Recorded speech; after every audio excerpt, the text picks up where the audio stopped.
Hi, everyone. After the training last week and looking through the feedback from everyone, Jeff and I thought it might be helpful to just walk through what a fully developed lesson might look like from beginning to end for one 45-minute block of time.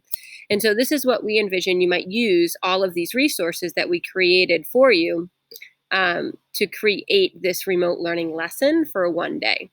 So of course I would go to my classroom to find my resources. You get there through your waffle, you'd come down to science, and you'd go into this 5th grade template for remote learning. And that will bring you here to this document.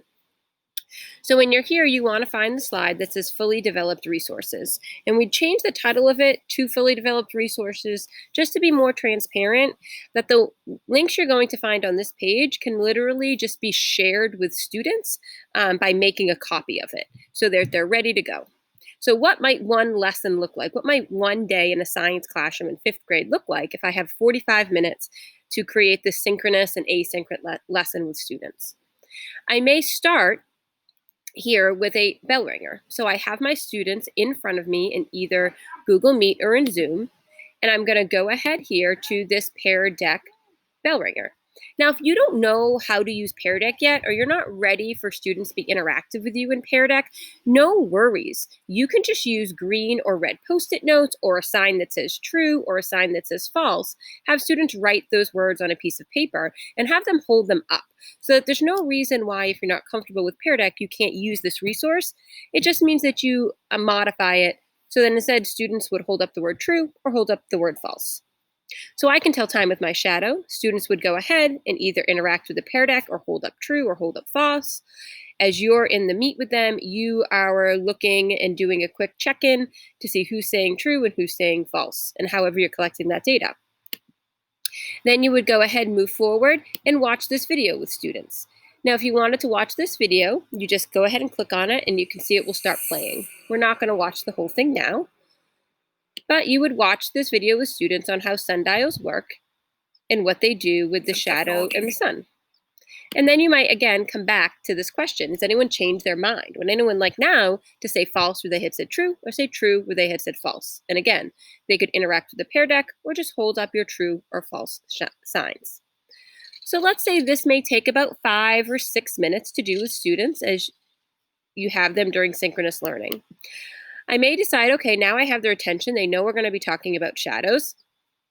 So now I want to come on in here and I want to do a Padlet with them. And I'm going to give them, again, this link in their classroom. So they would go right to the Padlet and all the students would be here. And we're still doing synchronous learning. And so here, as you can see, it's where has my shadow gone? Can you describe why your shadow changes shape and direction throughout the day? And before I've given any content, I may want to see what they think. So they're going to, as students, just go ahead here and click this plus button, and you'll notice that their answer will show up here. Now, I can type it, so I might type my name, and I can write something as a student. My shadow does not change during the day. Maybe that's why. Maybe that's what they think at the beginning of class. Or the clouds block my shadow. Again, you're just trying to get their thinking. Now, if you have a student who maybe typing is difficult for them or they prefer to show that they know something in a little bit of a different way, what's great about Padlet is that you can hit these 3 buttons, which are more options always in Google. We hit these 3 buttons and we use this voice. So I can record my answer very quickly, and they can do this on their student Chromebooks. I don't think my shadow changes at all during the day, unless it's blocked by the clouds. Now we're going to play back and save it. Let's see how it sounds. I don't think my shadow changes at all during the day, unless it's blocked by the clouds. If the student likes the way that sounds, they hit save. And you'll see that automatically my recording is going to show up on this Padlet. Now, this is great because here the students can actually hear each other's voices, which might be good in this remote learning setting.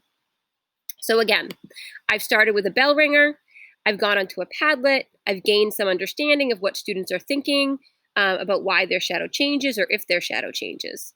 Now it might be time to send them on some asynchronous learning because I'm not going to keep them face-to-face in front of me for 45 whole minutes. That's a long time to be staring or listening to someone speak. So I've done my bell ringer. I've done my Padlet. Now they're going to go off and work asynchronously, which means not live face-to-face with me. I might send them to Generation Genius. Again, we talked about how you might do some asynchronous learning with Generation Genius. Or I might go ahead and throw them into this PBS Learning. Now, if I send them to this link, again, I'm sharing it within my classroom. When they're in PBS Learning, they just go ahead here and click on Launch, and they're always going to continue as a guest. You can sign in through PBS. I choose not to have it collect the student data. I just like them to go through the activities that it has. So you can see there's 6 pages for the students to go through. Some of it is reading, some of it is watching video links. And there are some questions. You may have them answer these in a separate form, or you may have them just think about their answers. This may take the students about 15 or 20 minutes to go through this activity.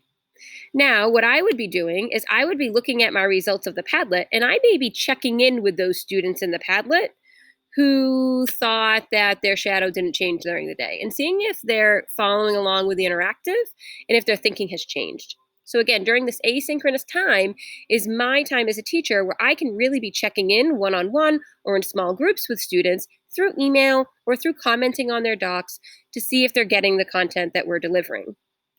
Now what I'm going to do is I'm going to pull all the students back for some synchronous learning again. So I've started with my bell ringer. I've gone ahead and I've done a Padlet. I've sent them off to do some content delivery through maybe PBS Learning or Generation Genius. And now I'm going to bring them back. Now in this instance, I might actually bring them back to the same Padlet, except this time I'm going to want them to find their answer, and I'm going to want them to edit this to see if it has changed. So again, I can go right here to my texting, and I can delete and start editing what I want to change. So I might say that my shadow does change shape during the day. It gets longer, then shorter.